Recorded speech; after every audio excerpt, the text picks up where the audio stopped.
পুরো শীত না পড়তেই বাজারে সবজি উঠে গেছে, ঠিক তেমনই শীতের সবজি যেমন উঠছে গরমের সবজিও কিন্তু আছে। সেজন্য আজকে চিন্তা করলাম গরম তো চলে যাচ্ছে, গরমের সবজি রান্না করে খাই, শেষ সবজি বলে কথা। সেজন্য নিয়ে চলে আসছে কচুরমুখী আর ডিম। ডিম তো বাসায় থাকে, কচুরমুখী আনছিল, তো ভাবছিলাম অল্প জিনিস যেহেতু একটু ঘাটি, আমাদের গ্রামে কিন্তু খুবই চলে এই খাবারটা। সেজন্য চিন্তা করলাম যেহেতু গ্রামে থাকতে খাইছি, এখন রান্না করে খেলে সমস্যা কি, শুধু ঝোল করে খেলেই হবে না, ঘাটিও খেতে হয়। সেই জন্য আজকে রান্না করতেছি আমি। এই যে আমি তরকারিটা কিন্তু তুলে দিয়েছি, এদিকে কিন্তু আমি মশলা কষাতে দিয়ে দিয়েছি। মশলা কষানো হয়ে গেলে আমি কিন্তু দিয়ে দিচ্ছি এখন কচুর বই। আসলে আগে আমি প্রেশার কুকারে সিদ্ধ করে নিয়েছিলাম, সেই জন্য আমার কাজটা তাড়াতাড়ি হয়ে গেছে। তো কচুর বই দিয়েই আমি একটু সুন্দর করে কষায় নিব, কারণ কচুর বই বলেন, আলু ঘাটি বলেন, যে কোনো সবজি বলেন, যত কষাবেন তত কিন্তু মজা লাগে, তাই না? ঠিক বলছি তো? হ্যাঁ, এটাই ঠিক। এই যে আমার কষানো কিন্তু হয়ে গেছে, আগে থেকে কিন্তু আমি ডিমগুলি ভেজে রাখছিলাম, সিদ্ধ করে নিয়েছিলাম কচুর বইয়ের সঙ্গেই। সেই জন্য আমি দিয়ে দিচ্ছি একটা একটা করে। আমরা সদস্য কিন্তু 3 জন, ডিম দিয়েছি 4 জন।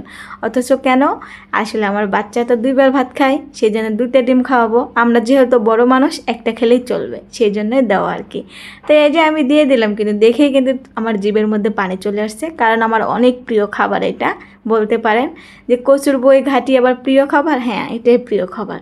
অনেকেই অনেক কিছু খেতে পছন্দ করে, তার মধ্যে কোনো তফাৎ থাকে না, সেরকমই। তো এই যে আমার কষানো কিন্তু হয়ে গেছে, এখন আমি দিয়ে দিলাম ঝোল। ঝোল বলতে আরও ভালো করে একবার কষায় নিব, তারপরে কিন্তু পানি দিয়ে দেবো। যত কষাবেন তত কিন্তু তরকারি মজা, তাই না?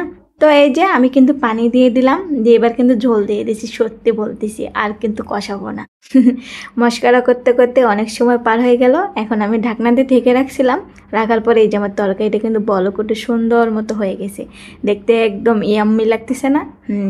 আমার বেবিটা দেখে খুবই খুশি। ও ডিম দেখছে, ও তো তরকারি খায় না, ও ডিম দিয়ে ভাত খাবে, সেজন্য খুবই খুশি হয়ে গেছে।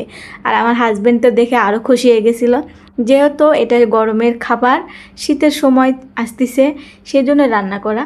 তো ভাবতেছিল যে আমি তো ভেবেইছিলাম যে তুমি সবজিগুলো নষ্ট করে ফেলে দিবে, তো যেহেতু একটা কাজে লাগাইছো এটাই তো অনেক।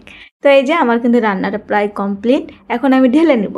ঢেলে নিয়ে কিন্তু দুপুরে গরম গরম ভাত দিয়ে খাবো। আপনারাও কিন্তু এভাবে রান্না করে খেতে পারেন। আর যারা খান, নওগাঁ থেকে যারা দেখতেছেন তারা তো খানই, আর অন্য জেলা থেকে যারা দেখতেছেন যারা খান না, তারা অবশ্যই কমেন্ট করে জানাবেন।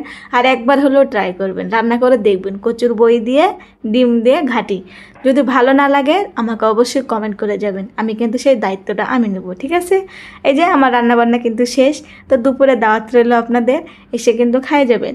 আর যারা রান্না করতে পারেন না, তারা অবশ্যই রান্না করে খেয়ে দেখবেন কেমন লাগে, ওকে? এভাবে কিন্তু রান্না করে আমার আম্মু, কেমন হলো অবশ্যই কমেন্ট করে জানাবেন। সবাই ভালো থাকবেন।